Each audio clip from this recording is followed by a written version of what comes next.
The frigid wind sliced through my thin jacket as I pulled into the driveway of my son's house. I hadn't heard from Caleb or his wife Lexi in over a week, and an uneasy feeling had been gnawing at me. As I got closer, my heart sank. The front door was wide open and children's toys were strewn across the frozen lawn. "Caleb? Lexi?" I called out, my voice trembling. No response. I rushed inside, the house eerily silent except for the howling wind. The living room was in disarray. Overturned furniture, shattered glass, empty beer cans, and cigarette butts littering the floor. Dread gripped me as I searched each room, desperately hoping to find them, and my grandson Liam. The kitchen looked like a tornado had torn through it. Shards of broken plates crunched under my feet as I opened the pantry door, praying Liam was hiding inside, scared but unharmed. It was empty, save for a few stale crackers. I raced upstairs, my heart pounding.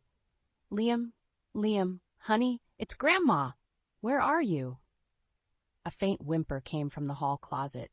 I flung open the door to find my sweet 5-year-old grandson huddled in the corner, his big brown eyes filled with terror. He was trembling violently, his cheeks sunken and hollow. "Oh, my God!" I gasped, pulling him into my arms. His little body was like a bundle of brittle twigs. "Liam, what happened? Where are your mommy and daddy?" He just shook his head, burying his face in my shoulder as ragged sobs escaped his tiny frame.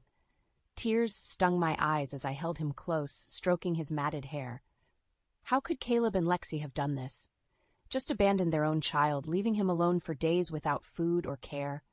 The utter depravity of it made me feel physically ill. But I had to stay strong for Liam's sake. Scooping him up, I carried him out to my car and drove straight to the hospital, my mind racing with rage and disbelief.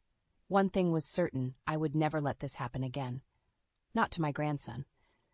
After Liam was released from the hospital, I took him back to my place. The doctor said he was severely dehydrated and malnourished, but would make a full recovery with proper care. As I tucked him into the guest room bed, he looked up at me with those big, soulful eyes.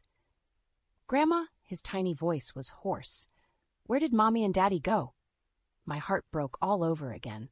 How could I explain their unforgivable betrayal to this sweet, innocent child? I stroked his hair and forced a reassuring smile. "I'm not sure, honey. But you're safe now. I'm going to take care of you." He nodded solemnly and drifted off to sleep. I crept out of the room, my fury toward Caleb and Lexi burning hotter with every passing minute.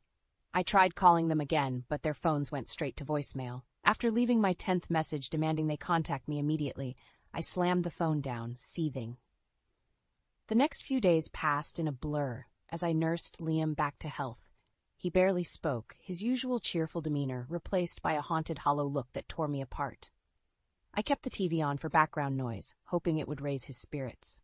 During the news one evening, a report about a horrific car accident involving 2 fatalities caught my attention. "Oh my God!" I gasped as the screen displayed the mangled wreckage. Liam looked up, his eyes wide. "What's wrong, Grandma?" "Nothing, sweetie." I quickly changed the channel, my heart pounding. For a split second, I wondered if... No. Surely not. Caleb and Lexi may be reckless junkies, but they weren't that stupid. Were they? A week after first finding Liam abandoned, I heard a knock at the door. I pulled it open to see Caleb and Lexi standing there, smirking like nothing was amiss. "Hey, Mom," Caleb slurred, reeking of booze and cigarettes. "What's good?" White-hot rage coursed through me as I took in their disheveled appearance, bloodshot eyes, unkempt hair, clothes wrinkled and stained. Before I could stop myself, I slapped him hard across the face. "You depraved piece of garbage," I seethed through clenched teeth. "Do you have any idea what your son has been through?" Lexi rolled her eyes, jangling the change in her ratty purse. "Geez, chill out. We just needed a little break, that's all." "A break?" I laughed bitterly. "You call abandoning your 5-year-old son for over a week with no food a break?" Caleb shrugged, rubbing his reddened cheek. "He's fine, isn't he? No need to be so dramatic. Get off my property," I growled, my entire body trembling with disgust. "And if you ever go near Liam again, so help me God." They just laughed and swaggered back to their beat-up car, already lighting up cigarettes. I slammed the door, sick to my stomach. If anything had happened to my sweet grandson because of their vile negligence, I would never forgive myself. In that moment, I vowed to do whatever it took to protect Liam from these two depraved excuses for human beings, even if it meant separating him from them permanently. The next few weeks were a whirlwind of court appearances and legal proceedings. I filed an emergency petition for full custody of Liam, citing Caleb and Lexi's blatant negligence and abandonment. The judge took one look at the photos of Liam, frail and malnourished when I found him, and immediately granted a temporary order. Caleb and Lexi didn't even show up to contest it. Not that it would have made a difference. Their indifferent attitudes and callous disregard for their son's well-being was utterly damning. I tried to shield Liam from as much of the ugliness as possible, but he could sense the tension. One afternoon, he came into the kitchen while I was on the phone with my lawyer. "Grandma, is everything okay?" His big brown eyes were filled with worry. I forced a smile, ruffling his hair. "Everything's just fine, sweetie. Grandma's just taking care of some grown-up stuff." He seemed satisfied with that and went back to playing with his toys. I stepped into the other room, lowering my voice. "So they have no chance of getting custody back?" I asked my lawyer. "Not without jumping through a million hoops?" "Based on the evidence we have of their negligence and Lexi's substance abuse issues, it's highly unlikely," she assured me, "especially since they've made zero effort to get clean or seek treatment." I breathed a sigh of relief. Keeping Liam safe was my top priority. If Caleb and Lexi wanted to wallow in their degenerate squalor, so be it, but they wouldn't be dragging my grandson down with them. At the next hearing, the judge laid down the law. Caleb and Lexi were granted supervised visitation rights, but only after completing court-ordered parenting classes, drug counseling, and maintaining steady employment for 6 months. They also had to pay child support or risk being held in contempt. Lexi scoffed as the judge read the lengthy list of requirements. "This is such bullsh," she muttered under her breath. I shot her a withering glare. How dare she act so nonchalant about getting a second chance with her child after what she'd put him through? Caleb, looking dazed and unshowered in a wrinkled shirt, just nodded dully in agreement to the terms. I doubted either of them had the motivation or willpower to follow through. Sure enough, a few weeks later, Lexi got fired from her job as a waitress for showing up drunk and belligerent one too many times. With no income, they quickly fell behind on rent and child support payments. Caleb had the audacity to show up on my doorstep, looking more strung out and disheveled than ever. "Look, Mom, I need some money," he slurred, swaying on the porch. "Can't you, loan me some from my inheritance or whatever?" I crossed my arms, holding firm. "And why exactly should I give a deadbeat junkie like you a single dime?" His eyes narrowed. "For Liam's sake, don't you want your grandson to be taken care of?" I couldn't help but laugh in his face. "You're unbelievable, Caleb. After everything you've put that poor boy through, I'll give you money over my dead body." "Whatever, you miserable old ch." He spat on my doormat and stormed off. I slammed the door, fuming. The lengths these two would go to feed their addictions knew no bounds. Well, if they wanted to blow what little they had left on getting high, that was their choice. But I refused to enable their self-destruction, not when Liam's future was at stake. With Caleb and Lexi making no effort to get their lives together, the custody case was open and shut. At the final hearing, the judge took one look at the mountain of evidence against them. Failed drug tests, missed counseling sessions, repeated violations of the terms, and made his ruling. I was awarded full legal custody of Liam, with his parents getting no visitation rights whatsoever until further notice. Caleb and Lexi were slapped with an order to pay back child support, submit to regular drug screening, and attend parenting classes and rehab programs. As the judge listed off the long list of requirements, Lexi rolled her eyes so hard I thought they might get stuck.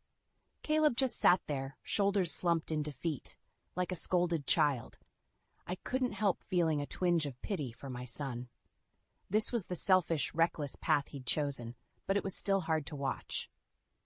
"You two have been given more than enough chances to get your act together," the judge stated sternly. "Miss Davis will have full decision-making capabilities when it comes to Mr. Liam's welfare. Any violations of this order will result in potential jail time. Are we clear?" Caleb and Lexi both mumbled half-hearted yeses without looking up. The judge banged his gavel, and just like that, it was over. My grandson was safe from their toxic influence. As we walked out of the courthouse into the crisp spring air, Liam tugged on my pant leg. "Grandma, what's going to happen now? When can I see Mommy and Daddy again?" I knelt down and pulled him into a tight hug, fighting back tears. How could I explain this in a way that didn't further traumatize him? "Sweetie, Mommy and Daddy, they have some growing up to do before they can be a part of your life again," I said gently. "But you'll always have me. I'm never going to leave you, okay?"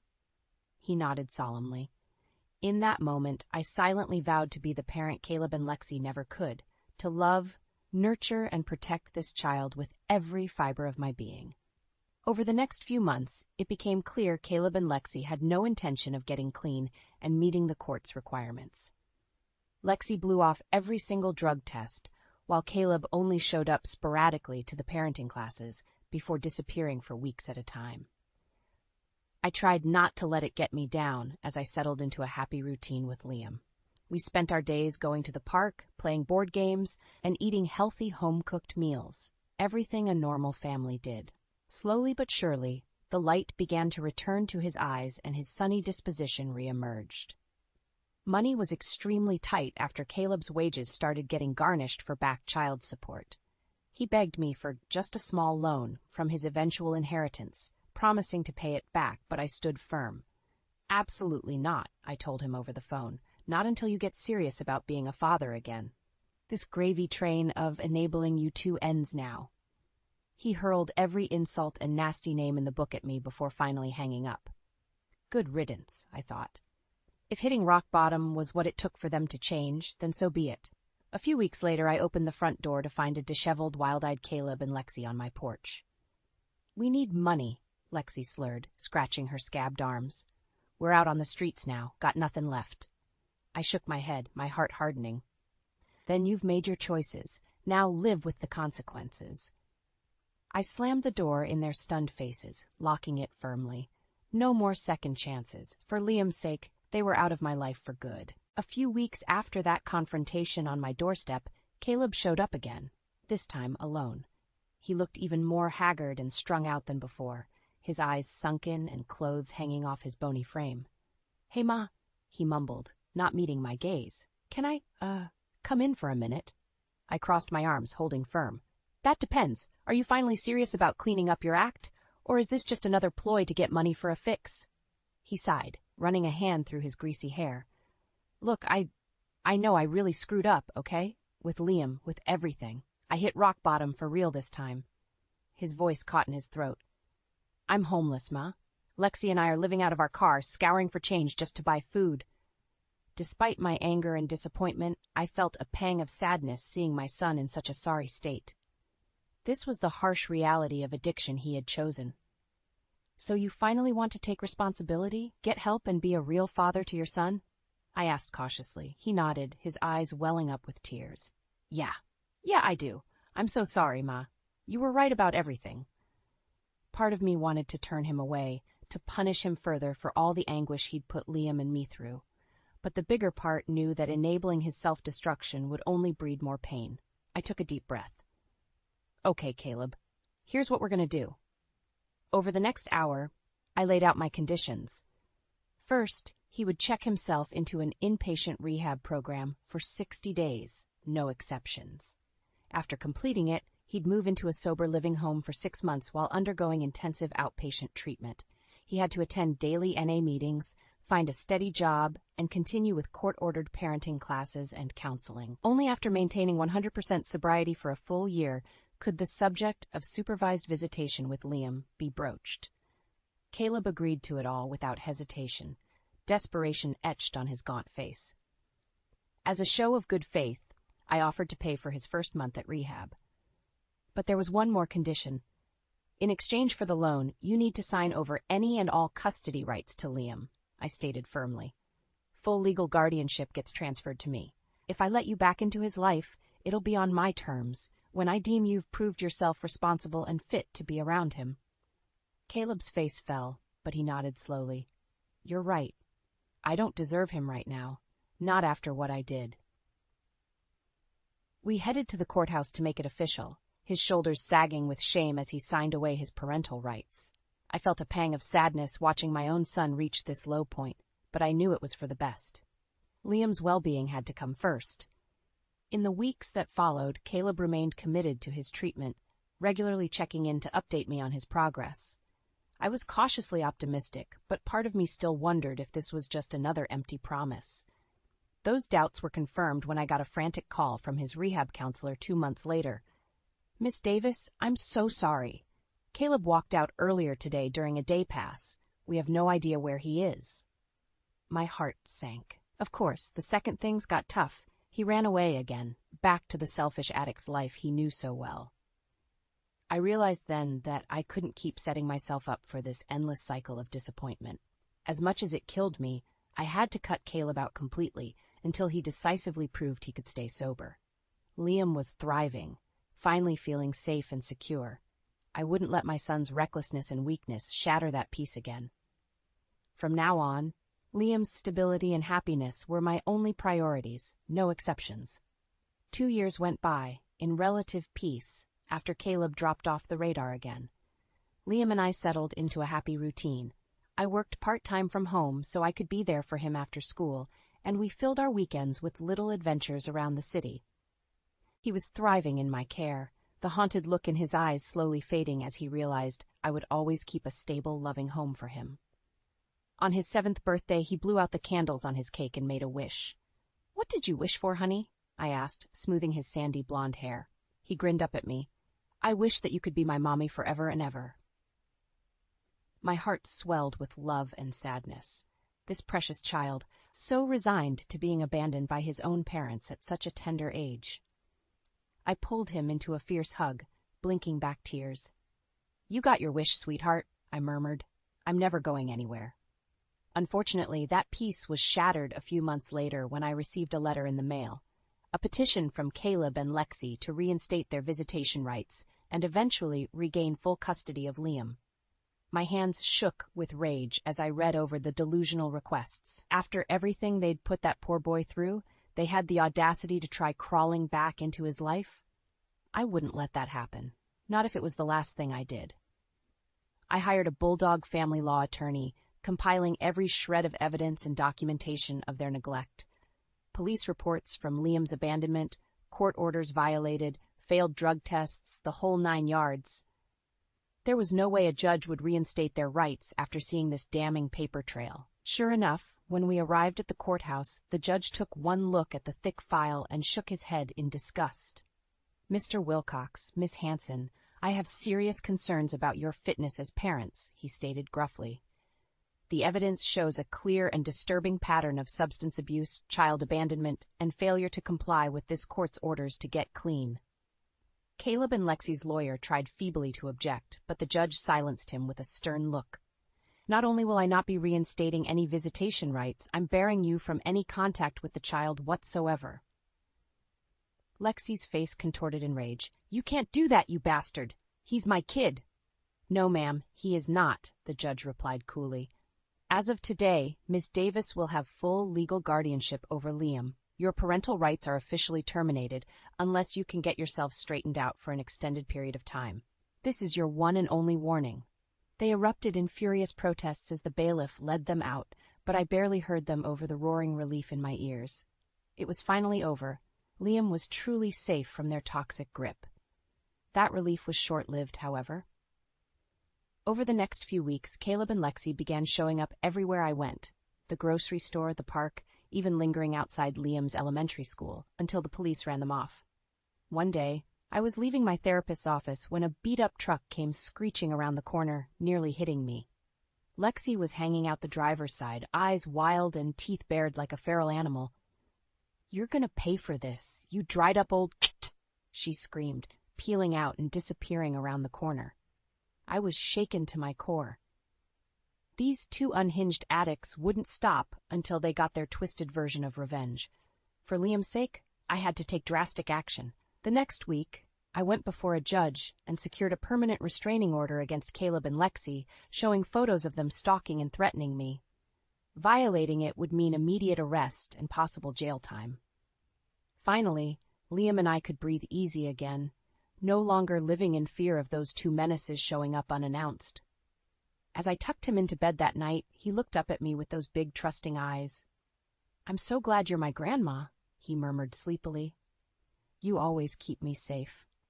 I stroked his hair, my throat tightening with emotion. "Always, baby, I'll never let anything hurt you again." From now on, Caleb and Lexi were dead to us. Liam's security and happiness were all that mattered, and I would protect them both with every last breath in my body. The restraining order seemed to do the trick for a while. Caleb and Lexi disappeared from our lives as quickly as they'd resurfaced, hopefully realizing I wasn't messing around this time. Liam and I settled back into our peaceful routine, though I still found myself constantly looking over my shoulder, worried those two menaces would pop up again. I didn't fully relax until the final termination of their parental rights went through a few months later. It was a relatively quick, anticlimactic court proceeding. The judge took one look at Caleb and Lexi's track record, the violations, the harassment, the continued drug use with no attempts at getting clean, and made his ruling. "Given the overwhelming evidence of your negligence as parents and disregard for this court's orders, I am severing your rights permanently," he stated flatly. "You are hereby prohibited from any contact with the minor child, Liam Davis, forevermore." Lexi burst into noisy sobs, but Caleb just sat there, shoulders slumped in defeat. Maybe a part of him realized he'd brought this on himself. As the bailiff led them out, I caught Caleb's eye. For a fleeting moment, I thought I saw a glimmer of regret and sorrow there, but it was gone in an instant, replaced by that familiar hollow, glazed look of the hopelessly addicted. Outside, Lexi turned to me with venom in her eyes. "You're going to regret this, you miserable bitch. You haven't seen the last of us." I held Liam's hand a little tighter as they stormed off. Just empty threats from empty people leading empty lives. I pitied them, in a way, but not enough to ever let them slither back into our world. For the first time in years, I could breathe a true sigh of relief. Liam was safe, legally and permanently freed from the grips of those toxic parasites who gave birth to him. He could grow up in a stable, loving home without constant chaos and trauma. From that day on, I became hyper-vigilant about security. I had alarm systems installed, cameras rigged up, covering every entrance, and signed Liam up for self-defense classes, just in case. Looking back, maybe I went a bit overboard, but I refused to take any chances where his well-being was concerned. That paranoia proved warranted a few months later when Liam came bursting through the front door, eyes wide with panic. Grandma, they were there, waiting for me outside school." My blood turned to ice in my veins. "Who was, honey? Who did you see?" "Mommy and Daddy," he stammered, dissolving into frightened tears. "They yelled out the window, trying to get me to go with them." White-hot rage coursed through me, along with sheer disbelief at their sheer depravity. Violating the permanent order like this, terrorizing their own child? I'd given them chance after chance, and this was how they repaid me?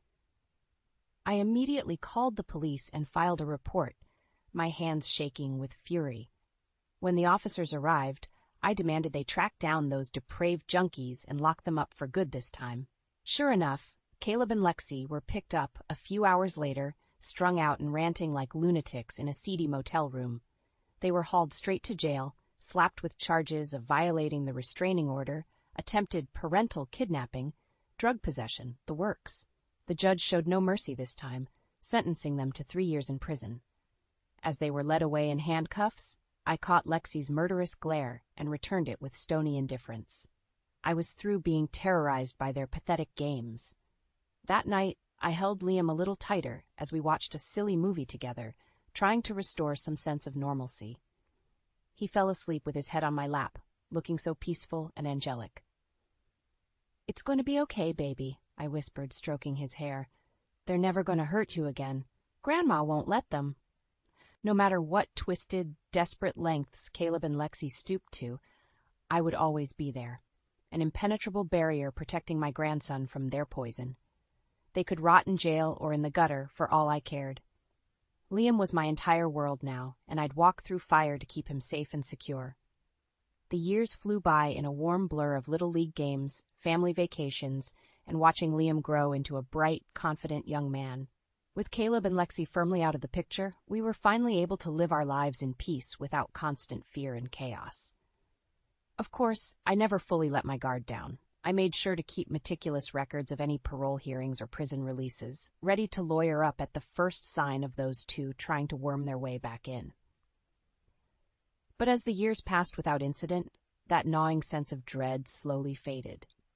On Liam's 18th birthday, I surprised him with the keys to an old but reliable used car, a dilapidated baby blue Honda Civic with over 200,000 miles on it.